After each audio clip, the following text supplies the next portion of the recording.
Tere, te vaatate Kaitseliidu juubeliaasta saatesarja 16. saadet.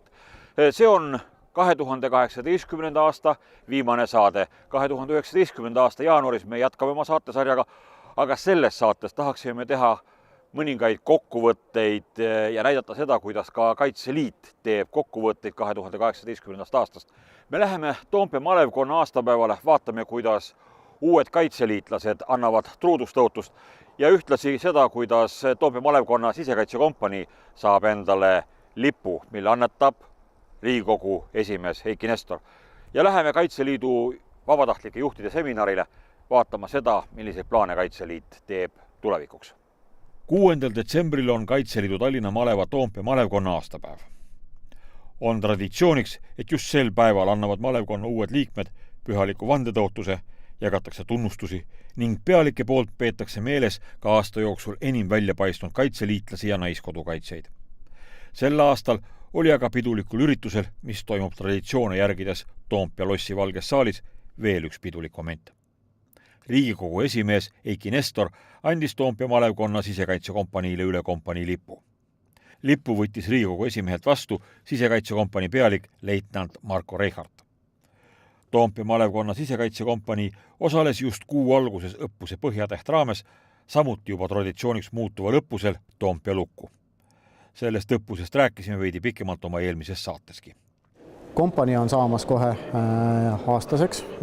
Kompanii on täitnud oma eesmärgid oma väljaõppes, oma koosseisu suurendamisel. Täna vannet annab kusagil 60 inimese ringis. Täna me võime rääkida kahest tendentsist. Noorte kaitsetahe on suurenemas ja nemad on need, kes tulevad enne sõjaväge juba saama sellist eelharidust riigikaitselist, ka sisekaitselist täna juba.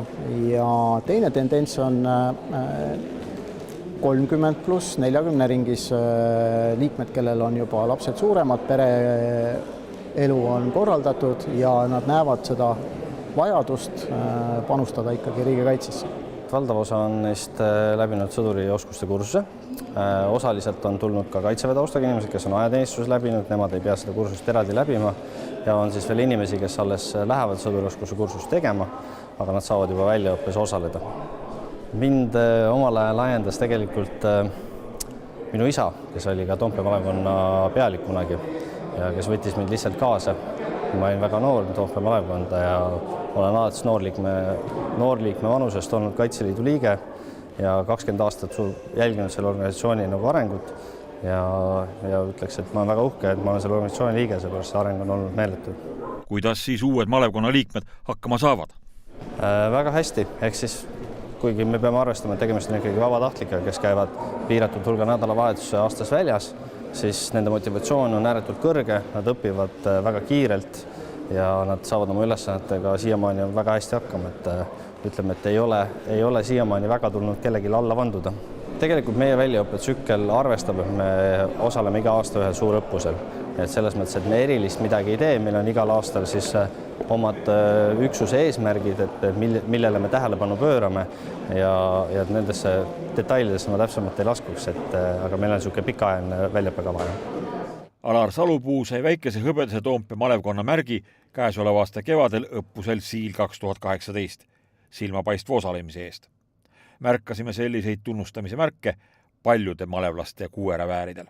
Mul oli pisut rohkem vaba aega, kui ma tahtsin seda sisustada ja mõtlesin, et kaitseväes õpitud ei saa ka täiesti käest lasta. Et siis järgmine loogiline valik oligi see, et Kaitseliit või siis Scouts-pataljoni. Scoutsi ma ei tahtnud minna, et pigem lihtsalt Kaitseliit. Militaarhuvi otseselt ei ole kunagi olnudki, aga ongi lihtsalt see, et kaitseväest ma kunagi ära ei põigelnud, tegin oma aja ära. Päriselus töötan kelnerina, cateringid, erinevad restoranid ja nii edasi. Kaitseliidu naiskodukaitsesse võeti mind vastu 19. aprillil käesoleval aastal ja ajend tegelikult on mul juba ammu olnud. Lihtsalt ootasin seda õiget hetke, kuna mu laps saab juba teatud vanusesse, et juba iseseisvub ja tema saab minna järgmistele toimetamistele. Baasväljaõpped on mul juba lõpusirgel, et plaanis on esimese 1,5 aasta jooksul kõik baasväljaõpped läbi teha ja kuna mul on meediku taust, siis ilmselgelt tõenäoliselt võtan suuna meditsiini peale, meditsiini eriala. Kuigi nüüd on uus baasväljaõppe ohutushoiukursus, et tegelikult ka sinnapoole süda kutsub väga suuresti. Päriselus olen ma tegelikult Kaitseliidu peastaabi arendusspetsialist Naiskodukaitses ja siis ongi minu fookus ohutushoiukursus. Valter Pärn, mis teid ajendas astuma Kaitseliitu? Pikalt mõtlemine selle peale, et Kaitseliitu me ju märkame oma igapäevaelus päris tihti, see sõna käib ju läbi siit ja sealt ja kuna minu põhitegevusvaldkond on ju ka seotud sisekaitsega ja meie koostöö Kaitseliiduga on olnud alati suhteliselt tihe, siis varasemalt ma lihtsalt tundsin, et kui ma nüüd astun Kaitseliitu, siis ma ei käitu Kaitseliiduga nagu ausalt, sest et mul ei ole Kaitseliidule nii palju anda kui Kaitseliidul mulle. Aga nüüd mul lihtsalt mingil hetkel tundus, et kuna ma selle sisekaitsega olen piisavalt palju tegelenud, siis ma tahaks tegeleda ka sellise natukene nagu laiema kaitse platvormiga, eks ole, et ka sellist riigikaitselisse tegevusse natukene rohkem panustada ja ma usun, et vanusega kasvavad ka sellised huvid ja mingid asjad taanduvad, mingid asjad kerkivad esile ja nüüd see Kaitseliit on kerkinud esile ja ma usun, et mul oleks pakkuda ka Kaitseliidule, Eesti riigile ka läbi Kaitseliidu tegevuste midagi enamat, kui ma siiamaani olen seda teinud. Ja see ka ajandas mind lõpuks seda otsust tegema, et ma astun Kaitseliitu. Toompea malevkonna aastapäeval tervitas kaitseliitlasi ka Tallinna maleva pealik kolonel-leitnant Janno Märk. Koos Toompea malevkonna pealiku leitnant Ilmar Raagiga anti sõdurioskuste baaskursuse lõpetanutele meened. Kui palju siis uusi liikmeid Toompea malevkonda juurde tuli? Päriselt meil on viimase aasta jooksul juurde tulnud ligi 100 inimest. See tähendab, et mingil viisil hea töö, mis on tehtud mõlemas kompaniis, on hakanud oma vilja ajama, et inimesed juba natukene teavad, et meil toimub asju. Kui algselt Toompea malevkond loodi tõepoolest riigiametnike, eelkõige siis Kaitseministeeriumi ametnikest, et Toompead kaitsta, siis mingil moel see traditsioon kandus üle ka taasiseseisvunud Toompea malevkonda, nii et esialgu oli meil palju ametnikke, oli ka poliitikuid, oli neid, kes siinsamas Toompea Riigikogus saadikutena töötavad, aga aja jooksul on meie malevkonnaga üha rohkem liitunud lihtsalt inimesi, kellele see malevkond on tundunud äge. Ja praegu on see trend pigem see, et me vaatame, et meil on tõepoolest seinast seina inimesi. Poliitilises mõttes, sotsiaalses mõttes on väga vanu mehi, on 90 liginevaid kolonele ja on selliseid 16-aastaseid noorliikmeid. Nii et ma arvan, et me oleme mingil moel tänaseks juba Eesti rahvastiku mudel. Millal Toompea malevkond on pidanud Riigikogu kaitsma ja valvama? 2007. aastal pärast pronksiööd sisuliselt samal õhtul, kui alllinnas käis märul, samal õhtul juba helistati ka mulle ja öeldi, et tule Toompeale. Kui ma siia saabusin, oli see loss juba täis Toompea malevkonnaga mehi, kes olid valmis siis igaks juhuks tõrjuma ükskõik millist rünnakut. Nii et päriselt on siis toimunud nüüd juba 2 korda. Sümboolselt Eesti sinimustvalge lipp peab kogu aeg Pika Hermanni tornis lehvima ja see on meie peamine ülesanne. Aga muidugi arenedes on meil 2 kompaniil ka antud kergelt erinevad ülesanded. See tähendab siis seda, et üks kompanii on rohkem nagu rohelisem ja kui vaja, läheb ta linnast välja ja teeb täpselt seda, mida vaja ja väga hästi. Ja teine kompanii on võib-olla veidi laiema ampluaaga ehk et peab valmis olema ka siseväljakutsete vastu astuma, kui vajadus peaks tulema. Ja see on nüüd kindlasti, see kompanii peab igal juhul kaitsma seda Toompead. Toompea malevkonna sisekaitsekompanii harjutab peamiselt Tallinna strateegiliste objektide kaitset. Neist esimene ja tähtsaim on Toompea loss ehk Eesti parlamendihoone. Veidi ka ajaloost. Toompea malevkonna moodustamisele asuti kohe peale 1924. aasta 1. detsembri sündmusi. Riigiasutuste julgeoleku tagamise vajadusest tekkisid riigiametnikest koosnevad rühmad, kes võtsid oma ülesandeks relvastatud valvekohtade korraldamise riigiasutustes, sealhulgas Toompea lossis. Esimene relvastatud valverühm asus Toompea lossis valvekorda 4. ja 5. detsembril 1924.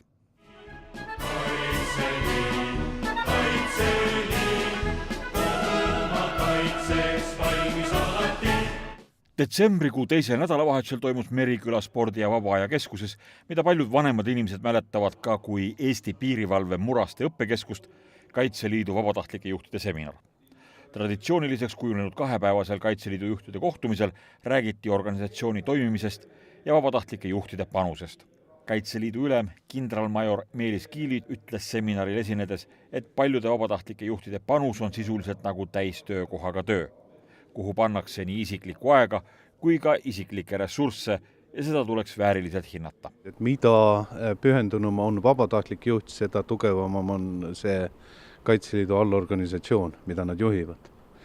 Et kogu see suur ja põhiline raskus ongi ikkagi vabatahtlikel juhtidel. Meie, kes me oleme tegevteenistuses ja tegevlepingulised siin, me lihtsalt suuname ja aitame, aga sellist riigikaitselist väljundit annavad vabatahtlikud. Me seisame siin praegu Kaitseliidu jaoks mõnevõrra uues treeningkompleksis, see on siis Meriküla spordi- ja õppekeskus. Mis plaanid meil sellega on?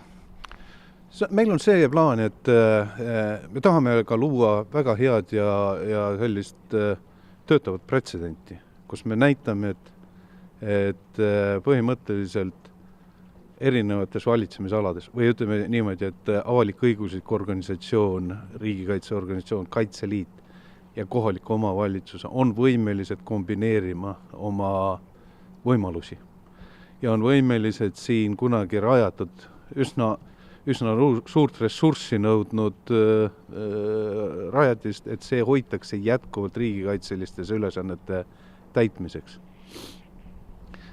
Ma usun, et selline pretsedent on võimalik.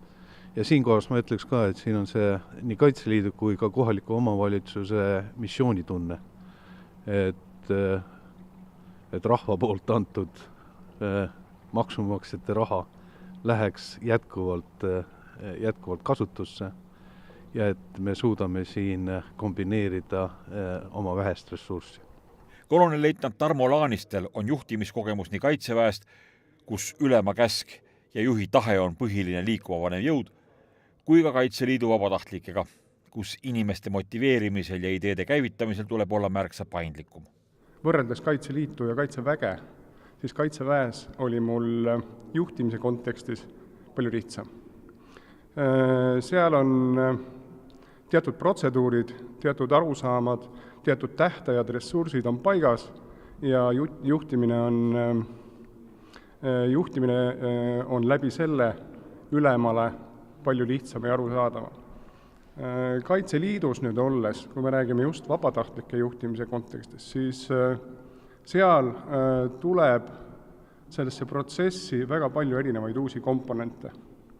Lähtuvalt ülesande iseloomust, lähtuvalt sellest, milline on konkreetse vabatahtliku kaitseliitlase väljaõppe, mingisugune taust, kogemused ja nii edasi, et neid tuleb alati arvesse võtta ja läbi selle püstitada ka konkreetsed ülesanded, konkreetsed tähtajad ja mõelda selle peale, et inimesel oleks piisavalt aega ettevalmistuseks ja inimesel oleks ka piisavalt nii-öelda ressursse selle ülesande täitmiseks. Nii et kokkuvõttes Kaitseliidus on see asi natukene keerulisem ja väljakutseid esitatavam.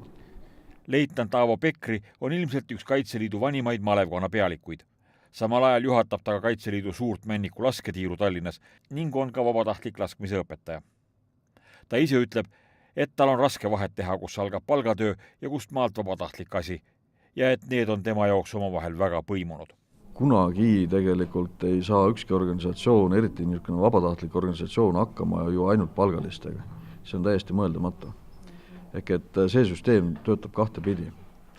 Ja vabatahtlikud tulevad väga hea meelega appi, kui nad näevad tulemust. ja see tulemus on tihtipeale väga selgesti ja käega katsutavalt nähtav ja see toob abiväge järjest rohkem kaasa. Et nii füüsilisel kujul, materiaalsel kujul, erineval viisil, et tullakse appi ka organiseerima, tegema, õpetama. Kaitseliitlaste hulgas, kaitseliitlased on ju läbilõige ühiskonnast, et siin on väga erinevaid seltskonda. Et on nii professoreid kui treenereid, et kõike, mida meil tegelikult on organisatsioonis väga vaja, nad tulevad hea meelega ja jagavad oma tarkust. Kaitseliit on küll riigikaitseorganisatsioon, kuid mitte ainult. Karmidel, relva kandvatel meestel ja naistel on ka pehmem, ühiskonna toimimise valupunktide leevendamisele orienteeritud pool. Nii on Lääne-Maleva Risti malevkonnas tehtud juba 3 aastat koostööd Eesti liikumispuuetega inimeste liiduga. Kapten Aksel Heidemann, Lääne-Maleva Risti malevkonna pealiku abi, on selle koostöö algataja.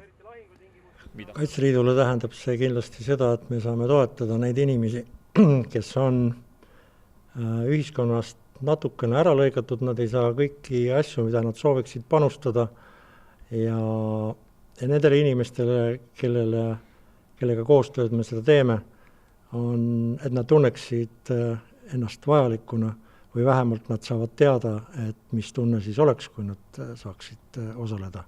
Kas me räägime põhiliselt liikumispuuetega inimestest? Me räägime ainult liikumispuuetega inimestest, ka nende hulgas arva on ka mõni nägemispuudega inimene, see on tema isiklikust huvist ainult.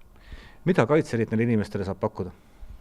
Kõike seda, millega Kaitseliit ise tegeleb, nii teoreetilisi ja võimaluste piires ka praktilisi tegevusi, et me oleme 3 aasta jooksul kõvasti arenenud koos, me iga aasta kaardistame siis uuesti need vajadused ära, mida need inimesed nagu sooviksid näha peale igat laagrit.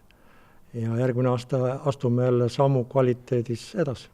Ma saan aru, et kui tuleb hädaolukord, siis on vaja ju kõiki inimesi evakueerida, mitte ainult neid, kes omal jalal liiguvad, vaid kõiki inimesi.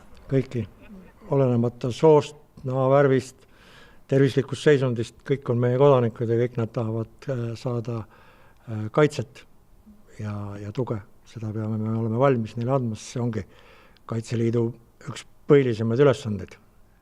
Siiri Sitska on olnud palju aastaid kodutütarde noortejuht, samuti tegutseb ta aktiivselt juhina naiskodukaitses. No lapsi on kindlasti kergem juhtida. Täiskasvanul on oma nipid selle jaoks, et lapsed tegutsema hakkavad ja kui lastel on põnev, siis nad kuulavad sind hea meelega. Laste või täiskasvanutega nii lihtne enam ei ole, sest igal täiskasvanul on omad tahtmised ja omad kogemused ja seal on natuke rohkem tarkust ja kavalust vaja, et nad teeksid seda, mida juht soovib.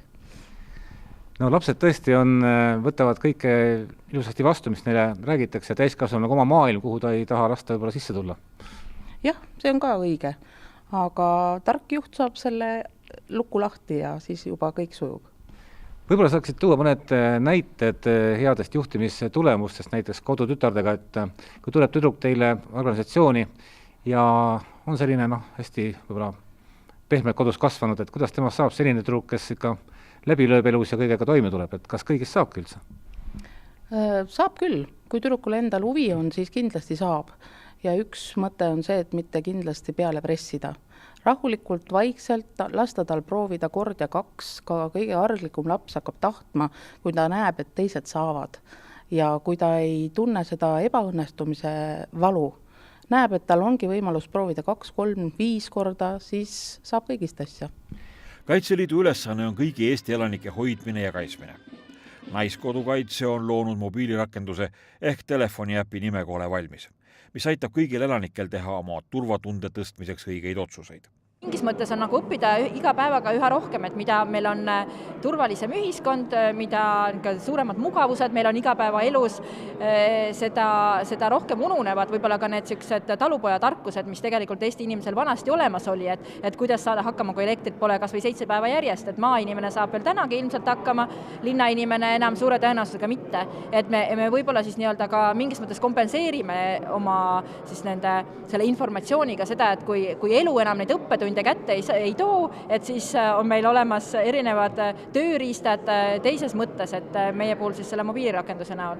Millised õpetused siis uues mobiilirakenduses on ja millal neid vaja võiks minna? On siis tõepoolest erinevad juhised, esmaabijuhised, kõik võimalikud terviserikked, traumad, mis ette võivad tulla, et kuidas käituda, käitumise algoritmid. Siis on looduskeskkonnas hakkama saamine, tuleohutuse, siis jällegi nii ennetamised kui ka, et kuidas siis käituda, kui juba on õnnetus juhtunud, kodu- ja vara turvalisuse teema, küberturvalisuse teema, siis ütleme pereturvalisus, et mida teha näiteks, kui laps kaob, kuidas üleüldse kõikvõimalikke ohte ennetada. Ja siis teine suurem valdkond on koduste varude teema, et Eesti elanike jaoks välja töötatud juhistes on siis muuhulgas määratletud, et peaksid olema 7 päeva varud inimesel, et meie mobiilirakenduses on võimalik siis täpne ülevaade saada, et millised need varud võiksid olla, kuidas neid koguda, et kas see tähendab seda, et mul on üks suur kinnine kast nurgas või see tegelikult tähendab hoopis seda, et ma lihtsalt oma toiduaineid ei tarvita kunagi lõpukorrale, et mul on alati natuke varus neid, seda tatart ja makarone ja mõned konservid, et ka selliseid nii-öelda põhimõtteid on seal kirjeldatud. Alateemasid on siin väga palju.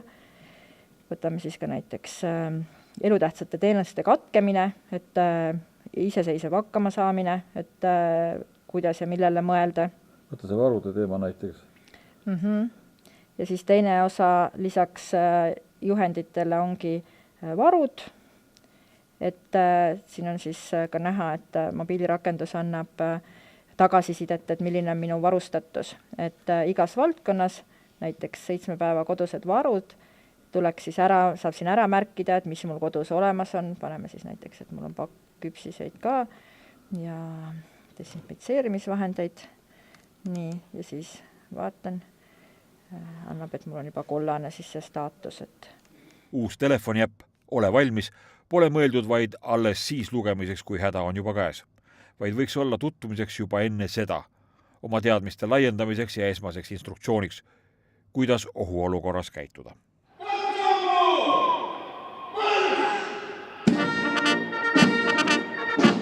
Kaitseliidu olemisel või olemusel on palju sügavam mõte, kui seda laigulistes vormides marssivate meeste ja naiste taustal esimesel lihtsameelsel pilgul arvatagi ootakse.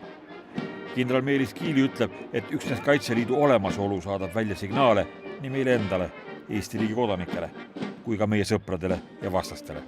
Vaadake, ükskõik mida me teeme, me alati saadame sõnumeid ja kõige parem sõnum on see, mida saadetakse läbi tegemiste. Ja me saatsime sõnumeid iseendale, et meie tehtud töö, meie väljaõppe, meie nädalavahetused, mida me oleme pannud riigikaitse hüvanguks, oma inimeste hüvanguks, need on hästi veedetud.